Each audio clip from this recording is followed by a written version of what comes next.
کثافت او قدر خدا کن او قسم بوزای دسما او پیراشکی که جاشی تو ناتوری شو کنسی فدا دایو تا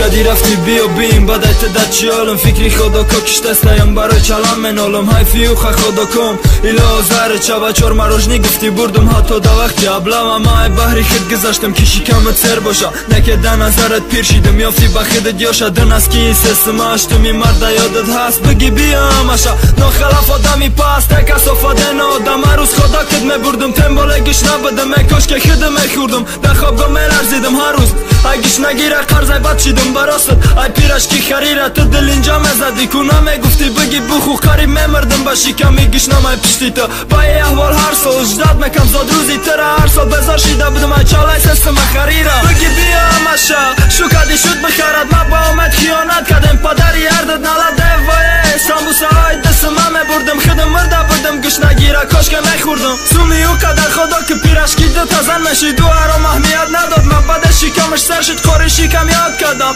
چرکای گردناتا یاد کردم بینی درسته حتی تو بوی پاتا باور کنو بوی پات تو زیر دیاده خریده میگی بالای گشتموش با چکده پاه بوی عجایب نست در جهان سروران کنک شمال بوی موی ترشته دیاد ماندک ده اکسوره گرسر شوی جانم با خودت بود وقتی توقعی ترسیدنم چشمای بلقت لوای کفید دگید روی چومای بقاش یاد کدم شپشکای سرده در پشم باشی کار سواری کوچک تا پاک کنی پش بدنت مدم مخول بود افسوس اصلا بردنه تو جای خطا داری تو ازیر در دلی خوشارم برگر پیراشکی نه دیگه فقط شاورمات میارم